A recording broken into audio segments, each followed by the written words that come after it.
Hello friends, तो फिर से एक बार स्वागत है आप सबका हमारे चैनल पीके क्रिएटिव नॉलेज में। तो पिछली वीडियो में हमने पढ़ा था कि पार्ट ऑफ स्पीच क्या होते हैं और इनके कितने टाइप होते हैं। तो इस वीडियो में हम पढ़ने वाले हैं उसके एक टाइप नाउन के बारे में। नाउन को कितने प्रकार से पढ़ा जा सकता है, इसके कितने टाइप्स होते हैं, ये सब हम देखेंगे इस वीडियो में। और नेक्स्ट वीडियो में हम लोग देखेंगे प्रोनाउन क्या होते हैं, प्रोनाउन के बारे में देखेंगे। तो बिना देरी के चलिए शुरू करते हैं।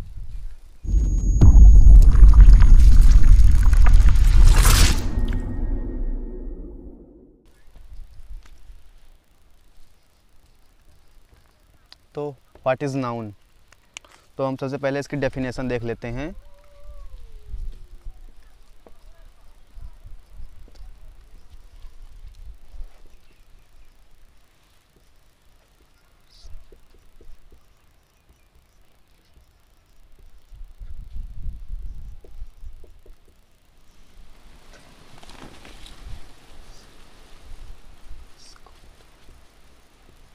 The name of a person, place और थिंग इज़ कॉल्ड नाउन। इसका मतलब है कि किसी व्यक्ति, वस्तु या स्थान के नाम को संज्ञा कहा जाता है।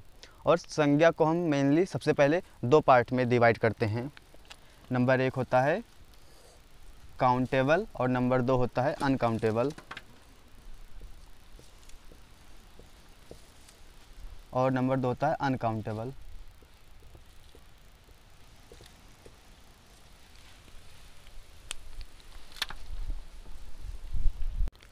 वे नाउन जो गिनी जा सकें,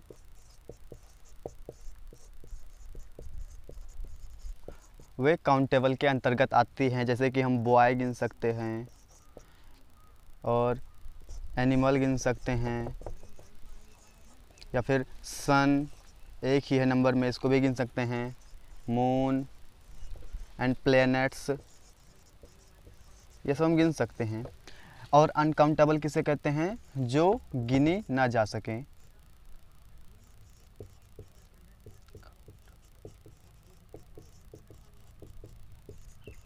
और एग्जाम्पल के लिए हम देख सकते हैं स्पेस में जितने भी स्टार्स हैं, क्या कोई स्टार को गिन सकता है? स्टार्स नहीं गिन सकते कोई। और 1 लीटर में कितना मिल्क आता है, क्या कोई इसे गिन पाएगा? नहीं। मिल्क एंड ऑयल, ऐसी चीज़ें। और फिर वाटर। तो जो भी चीज़ें हम गिन सकते हैं उन्हें हम काउंटेबल नाउन कहते हैं, और हम जो ना गिन पाते हैं उनको हम अनकाउंटेबल नाउन कहते हैं। अब काउंटेबल के लिए जितनी भी चीज़ों को हम गिन पा रहे हैं, जैसे कि हम सन, मून, एनिमल्स, ह्यूमंस, इन सबको गिन सकते हैं, तो सब काउंटेबल के अंतर्गत आएंगे। लेकिन ऑयल, मिल्क, वाटर, स्टार, इन सबको हम गिन नहीं पाते हैं, तो ये अनकाउंटेबल के अंतर्गत आते हैं।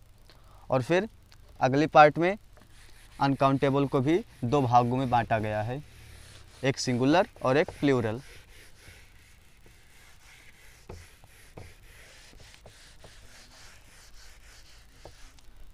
अब हम देखेंगे कि काउंटेबल को कितने पार्ट्स में डिवाइड किया गया है। काउंटेबल नाउन, इसको भी मेनली 2 पार्ट्स में बांटा गया है। एक होता है सिंगुलर और एक होता है प्लूरल।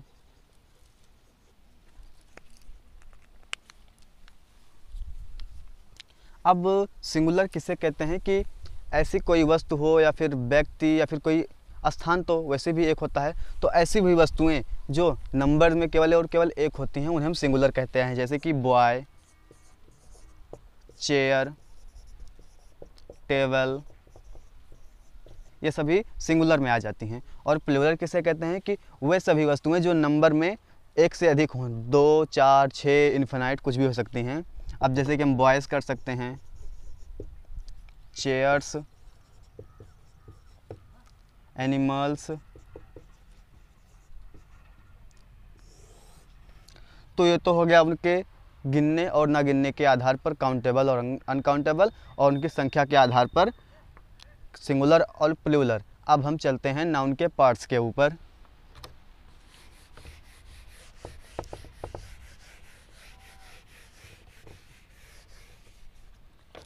तो नाउन का पहला पार्ट है प्रॉपर नाउन।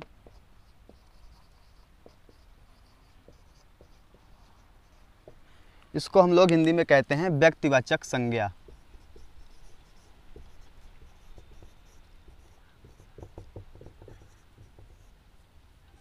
तो आप लोगों को नाम से ही पता चल रहा होगा कि यहाँ पर व्यक्तिवाचक संज्ञा कहा जा रहा है, मतलब कि यहाँ पर किसी एक खास व्यक्ति की बात की जाएगी, जैसे कि केवल और केवल एक खास व्यक्ति हो। जैसे कि यहाँ पर किसी इंसान का नेम हो सकता है या फिर कोई स्पेशल पर्सन हो सकता है।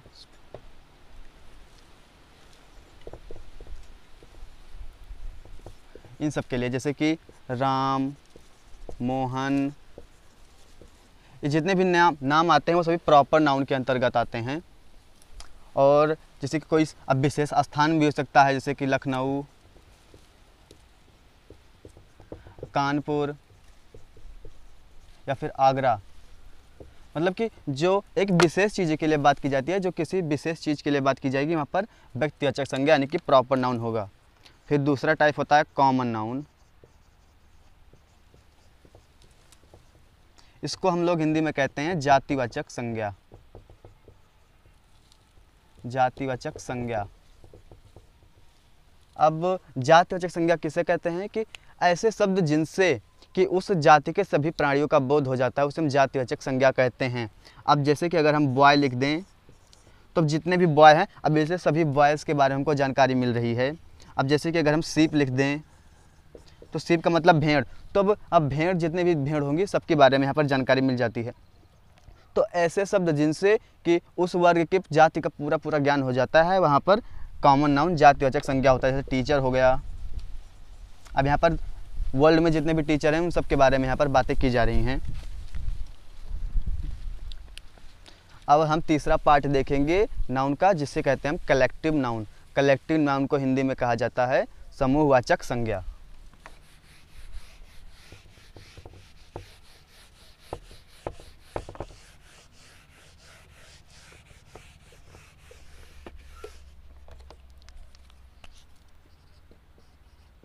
कलेक्टिव नाउन,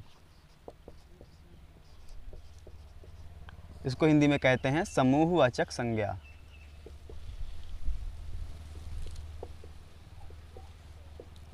अब समूहवाचक संज्ञा का मतलब होता है कि जहाँ पर एक विशेष आदमियों के बारे में, जहाँ पर समूह की बात की जाए, वहाँ पर समूहवाचक संज्ञा होगी। अब इसके लिए हम क्लास ले सकते हैं। अब क्लास का मतलब क्लास में जितने भी स्टूडेंट होंगे, ग्रुप में होंगे, तो क्लास एक समूहवाचक संज्ञा है। फिर आर्मी, ये भी एक ग्रुप कलेक्टिव नाउन है। यहाँ पर भी आर्मी के अंदर जितने मेंबर्स होते हैं उन सबका ग्रुप आर्मी कहलाता है। तो इसी तरह ऐसे शब्द जिनसे हमको पूरे पूरे ग्रुप की जानकारी मिल जाती है, वहाँ पर कलेक्टिव नाउन होता है। और चौथा टाइप है मटेरियल नाउन। तो मटेरियल नाउन किसे कहते हैं? जिसमें किसी भी वस्तु का ज्ञान हो जो धातु से बनी हो। जैसे कि हम लिख सकते हैं कि गोल्ड, सिल्वर, कॉपर, ये सभी मटेरियल नाउन है, क्योंकि ये सभी मेटल से मिलके बनी होती हैं, तो इन्हें मटेरियल नाउन कहा जाता है। तो वे सभी वस्तुएं जिसमें मेटल की जो सब बनी होंगी वे सभी मटेरियल नाउन कहलाएंगे। जैसे कि आयरन, कॉपर, जिंक, ये सभी जो होंगी ये मटेरियल नाउन होंगी। और हम पांचवा टाइप अब देख लेते हैं।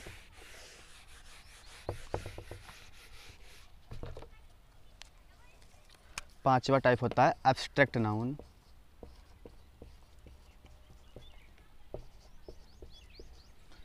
एब्स्ट्रैक्ट नाउन को हिंदी में कहते हैं भाववाचक संज्ञा, जिससे कि इंसान के भाव यानी कि इमोशंस के बारे में पता चलता है, उसे कहते हैं भाववाचक संज्ञा। जैसे कि लव, ऑनेस्टी, एंग्री, हेट, मतलब कि वे सभी शब्द जिनसे हम लोगों के इमोशंस के बारे में जानते हैं उनको एब्स्ट्रैक्ट नाउन कहा जाता है। जैसे कि ऑनेस्टी, ये भी एक भाव है। और जैसे कि बचपन हो जाता है, बुढ़ापा, ओल्डर टाइम, ये सभी जो होती हैं एब्स्ट्रैक्ट नाउन के अंतर्गत आती हैं। तो आशा करता हूँ आप लोगों को वीडियो पसंद आई होगी। और आज के लिए बस इतना ही। अगर जाते जाते वीडियो को लाइक और चैनल को सब्सक्राइब कर दीजिए। मिलते हैं अगली वीडियो में।